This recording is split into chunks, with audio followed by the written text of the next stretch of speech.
We cannot ignore our root chakra, which is our foundation, as we pursue higher wisdom and connecting to higher dimensions.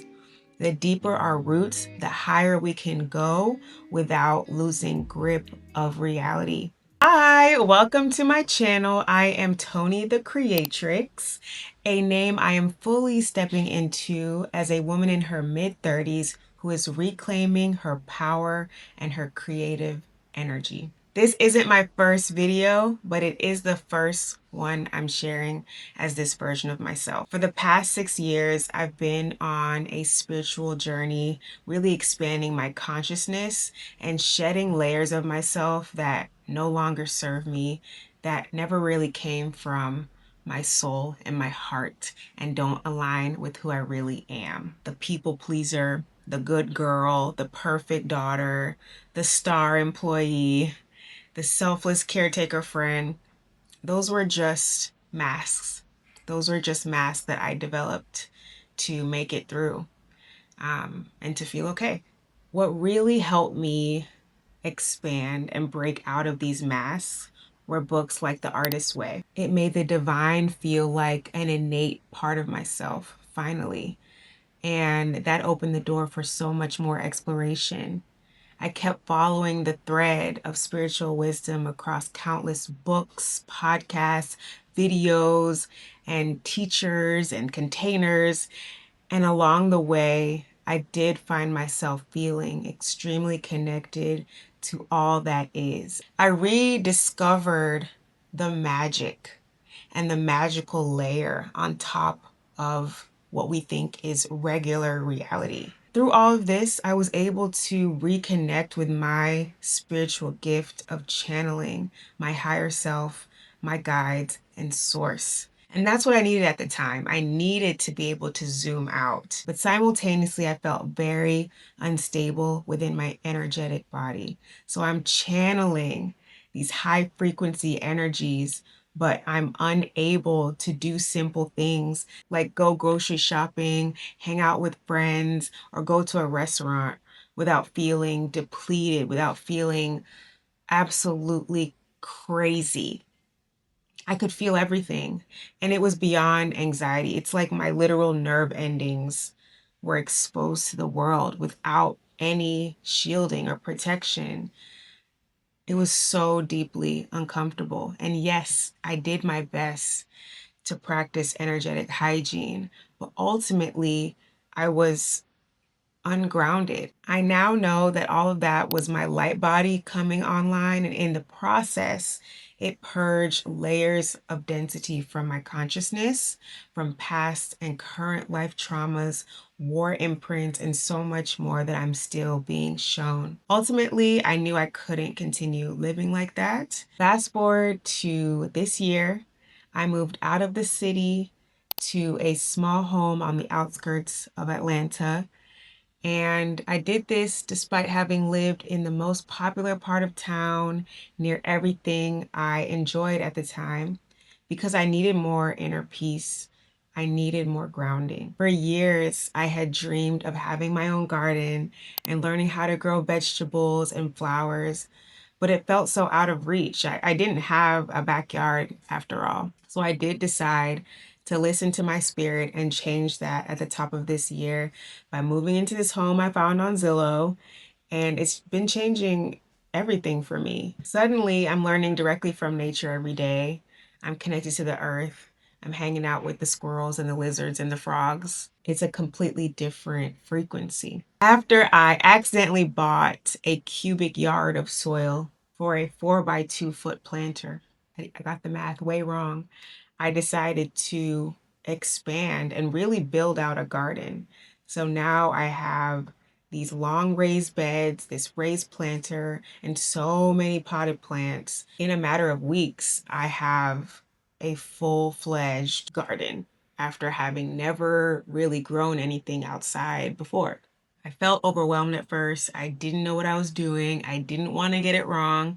But with each stage of building this garden, it helped me root down into my body and into the present moment and grow in ways that I couldn't have imagined. I realized that my garden became my spiritual teacher.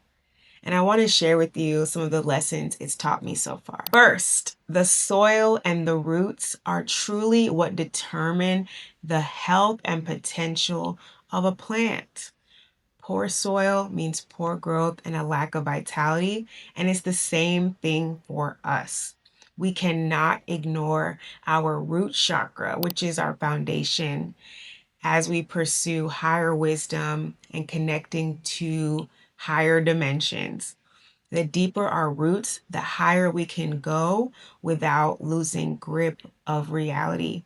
This downward growth or dissension, it's not visible. It's what happens in the dark, often when you're isolated and maybe you're not feeling your best. This stage isn't glamorized, but this is truly the work of your life.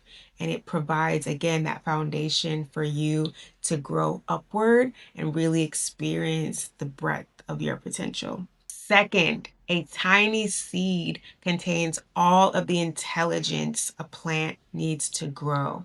And we are the same way. We have within ourselves a blueprint that guides us towards our soul's mission. And this mission is unique to us. And because of that, no one else can truly steer you. They can support you, they can nudge you along, but we are the captain of our own ship. And it's critical to trust yourself because within your cells, within your DNA, within that seed of consciousness, you have those answers that you're seeking. You actually do. People talk about it all the time, but it's true.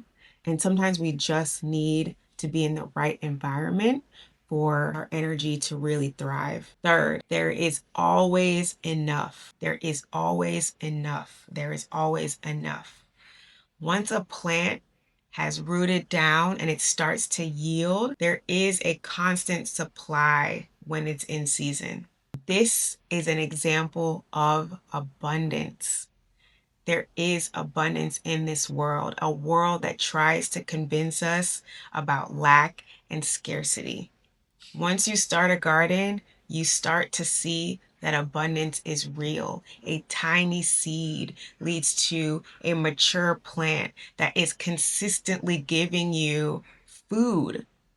So much food. I have so many tomatoes that I am literally giving it away to my friends and neighbors.